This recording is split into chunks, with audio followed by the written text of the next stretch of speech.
Welcome to the Contractor's Daughters podcast. I'm your host, Jeani Ringkob, and we made it. We are in part 3 of our 3-part series about workforce. I am speaking on this topic a ton. Everybody is talking about this topic. I'm having conversations with clients. I have clients onboarding like every single month for this process, trying to figure this out in their businesses.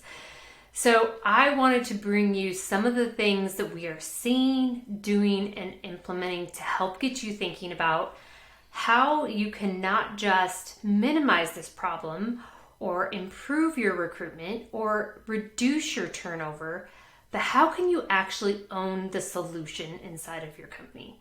Therefore, solving the problem for yourself, allowing yourself the opportunity to decide how much you want to grow and not be limited by the bottleneck that has been holding you back, that workforce bottleneck, and also to increase the value of your business by building this asset inside of your business. The first episode, we really reframed the whole problem because in order to have the right mindset to tackle this problem, you have to be willing to think differently about it.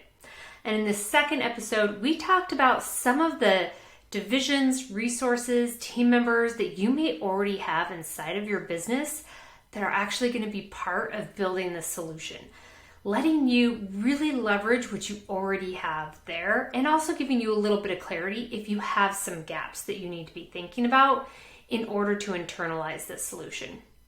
So today we are going to wrap this all together and give you marching orders or give you something that you can visually see. How do you move forward from here? And we are going to go back. So you're going to want to make sure that you're subscribed to the podcast. If you haven't already, not only are you going to want to go back and probably start at the beginning of this series, you might want to actually go back and check out our Strategic Growth Wheel series, where we talk about the model that I developed inside of my business, working with clients to develop their brand and their market positioning strategy, and how we actually turned it into something that we're using here. That's what we're talking about today. We use that same model. There's just a whole toolbox full of models that I pull out and use, but this is one that actually works to help give us a path and some guide rails and how we know where do we start in this process, what comes next, what comes last. And it doesn't have to be more complicated than that. 3 steps. And I'm going to talk about the activities that you engage in during each step. So this is going to be partially a review of that strategic growth wheel, but then also how does it simply apply to our workforce solution development inside of our own businesses. Now, remember that you can use this as a step-by-step guide so that you can develop and own your own solution. We use it to help companies develop their strategy, their marketing, their market positioning to launch products, all kinds of incredible things, including their own workforce strategic solution inside of their business. So workforce challenges should be seen as opportunities to create strategic advantage.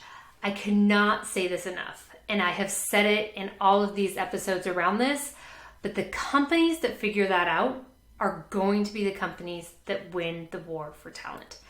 And I really believe, coming from being one of the owners, growing up with parents who were owning this companies in this industry who came from multiple generations, I believe it's really important to own our own solutions, to figure this stuff out, and thereby also increase the strategic advantages that we have in our marketplaces, continue to grow our businesses into something that has more value on the backside.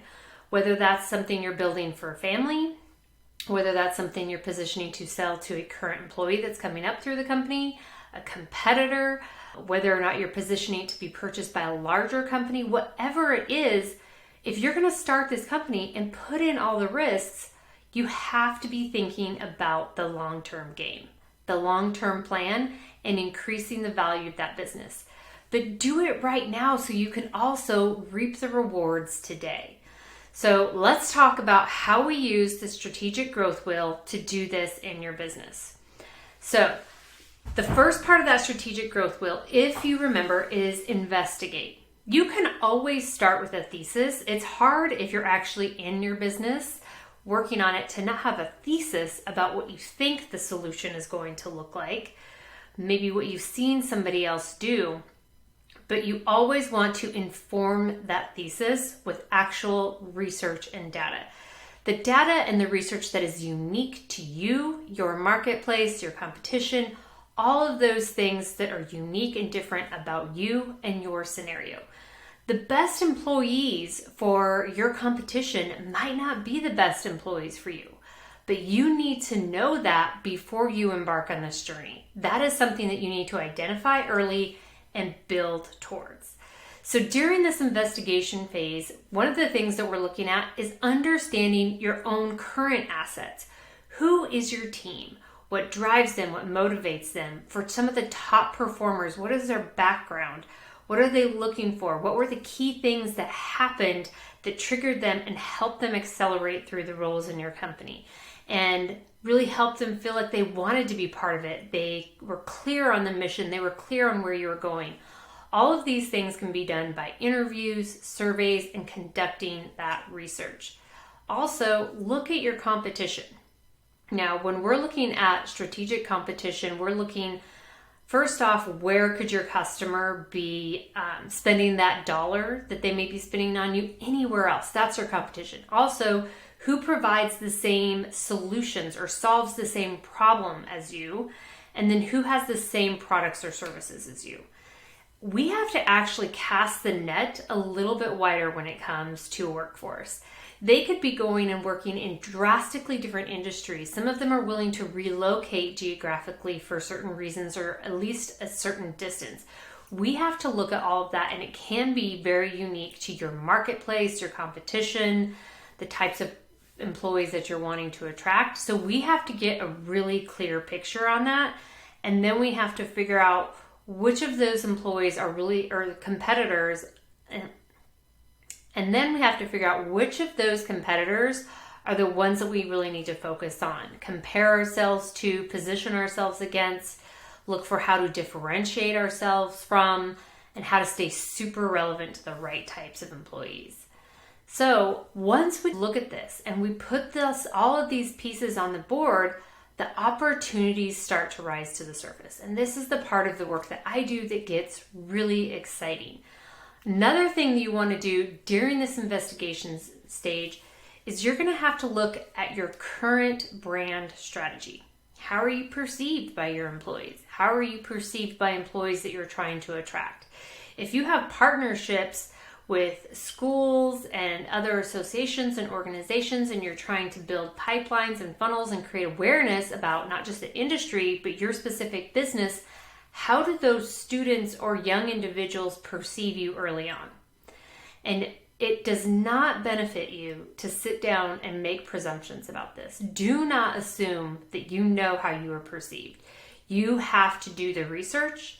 You have to also decide how you want to be perceived, how you need to be perceived in order to get the results that you want and really leverage this solution inside of your business. And you have to intentionally create a strategy that is going to do that. And it will pay off your business tenfold. It will actually increase your market positioning. It'll increase awareness amongst your customers, your business partners.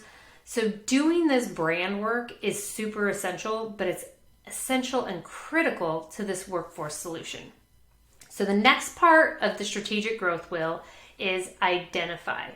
You have to build that strategy, right? We talked about that. You figured out how are we currently perceived? What is true about our culture, our mission, our goals, what's unique and different about our company, and where do we want to go? How do we want to be intentional about that? And then you have to build the strategy that's going to get you there and get your internal team on board.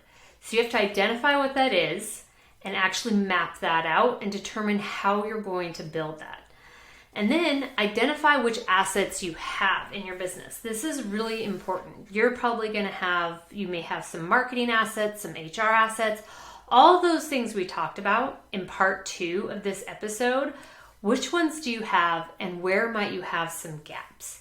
If there's some gaps in your business, is it really part of what you want to do to bring somebody internal in? Can you outsource that and really incorporate whoever you outsource or partner with into this workforce solution? And they can provide that value for you because it's not the right time or it doesn't fit the rest of your strategy to have that in-house.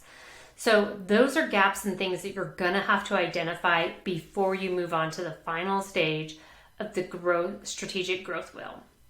So when you're looking at this stuff, prioritize. And I'm gonna tell you, you're gonna wanna start with that strategy. Know what it is. What is our brand going to look like? Because it has to be able to attract the workforce. So that is how people identify with you, determine that they want to engage with you, determine that you might be a right fit. All of those things are super important, and we want to be able to communicate that really quick, really effective, because your competition is going to figure out how to do that, and you have to master that. Then, and only then, can you move on to the implementation side of the strategic growth wheel. And here is where we look at those internal assets and we start building them. So what do you need? Do you need a landing page? Do you need a place that when people are coming and looking, you're capturing those leads? It's just like your sales leads. They may not be ready to take on that job right now, or it may be a time in your season where you don't have that great role for them right now, but they're really interested and they like what they're seeing about your brand and your company so much that they want to know that they're going to hear about it first when you have that position available and open for them. That's what we're trying to generate here, right? We want people actually waiting in line, raising their hand, saying, when an opportunity opens up, this is the company I want to be with. So that's what we're trying to create. But we have to have a way to capture them, to bring them in to our environment, bring them into our environment, be able to nurture them, tell them more about it, maybe share other opportunities, ways for them to get their foot in the door, all of those kinds of things. So this could be landing pages, opt-ins, lead generators, a funnel where you can continue to communicate with them, tell them about opening positions, share the stories of your current employees, continue to share about the brand that they were initially attracted to, so they stay interested and you're always top of mind. So we also need to think about, where do we deploy the messaging? The messaging would have been built during that brand strategy. That's part of that brand strategy you're building. So we use that messaging to create job descriptions, to create the words that we use for our internal referral programs. We have to communicate that to our internal employees, help them understand how it benefits them. How do they communicate it? How do we make it super easy for them to do that? All of those things are part of that messaging, and they're an extension of creating that brand and that feel that we're trying to intentionally create. Then also, you're going to want to implement partnerships. Once again, your messaging could be very critical in order to reaching out and really opening the door to have partnerships. As we move forward in trying to solve this workforce strategy issue, a lot of people are going to be figuring out the value of partnerships in their areas. So you're going to want to make sure that you are really desirable and you're out in front of developing these partnerships. Another thing that you're probably going to be implementing, dependent on the strategy and how you prioritize, is an onboarding system. That also integrates highly into the referral program. We want to make sure that we get people to their full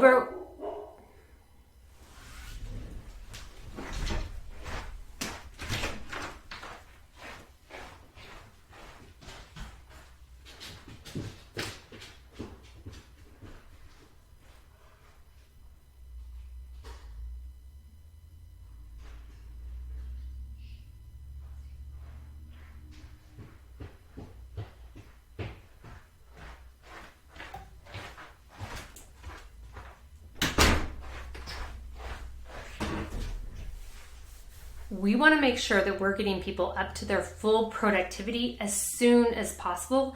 And also, when they're at those peak filling levels, when they've really had great experiences with us, those are the best opportunities to also make sure we're educating, informing, and reminding about that referral program that we've intentionally built into the processes and the systems that are probably managed by your HR department. Then another thing that you're for sure going to want to implement is, what is that quarterly content strategy and brand awareness strategy? Are you running specific campaigns because you know you're going to need a large influx of workforce at a specific season? How do you ramp up for that? Where do you put it? What are the words that you're saying? How does it integrate with a referral program? All of that needs to be mapped out, likely on a quarterly basis, and not every quarter is going to be equal in most of our businesses. So these are just a few of the examples of the specific activities that you would be doing during each phase of the strategic growth wheel as you're trying to develop this workforce solution into your business. The investigate phase, the identify phase, and the implement phase. So make sure that you're thinking about this, that you're looking at that growth wheel. You can find diagrams of this on our website with quick reminders and prompts that are going to trigger what activities happen in which part of this flywheel. But you can always reach out and get a hold of us if you want to talk about it more, talk about what you currently have, get help clarifying what are the gaps, how do you move forward. Now remember, I always like to say the best day to plant a tree was yesterday. And if you didn't plant it yesterday, you better get that tree in the ground today. And if this is dropping when I think it is, probably about in January, this is the perfect time to be thinking about that next big hiring initiative that you're going to have to take and getting this stuff into place. This needs time to ramp up, to build that awareness and that attraction and start getting those partnerships put together before you're going to actually see results. You need 3 to 6 months to really know that it's in place, the processes, the systems, how you're going to capture it. You want your onboarding ready before you're loading on too many people at once. You want those processes and systems built. You can always build and continue to refine stuff as you go, but it's really helpful if you get this stuff in place before you're so deep in your season that it makes it a little bit harder to prioritize. Now is the time to do it. So make sure that you are focused on building your own workforce solution into your business as soon as possible. I'm super excited about this series. I know after all the conversations we've been having out there that this is going to be an incredible resource and something that's going to get you pretty inspired about the possibilities of not being beholden to outside sources for mediocre, low quality candidates. You can actually own this asset inside of your business. Now, we've also mentioned that we created a resource very specific to this solution. And it's actually on the website. It's there for you now. It's going to take you about 5 to 7 minutes, and you can take our workforce playbook quiz. And it's going to give you a health score of where are you at in terms of the health of your workforce internal strategy. And it's also going to give you some prompts for next steps that are likely what you need to be focused on in order to start implementing this in your business. So make sure that you go take that assessment. That is at storybuilt.marketing/workforce. Once again, that is storybuilt.marketing/workforce. Take your assessment, connect with me on LinkedIn, send me your results, tag me with your questions, send me a DM with your questions. I would love to hear, how does it go for you? Where does your business rank? What questions do you have? Where do you think your next steps are in building the workforce solution that your company needs into your business so you don't only have a solution, but you have an asset in place? So make sure you're subscribed. We have some incredible interviews coming up and all kinds of exciting content. So you're not going to want to miss a thing.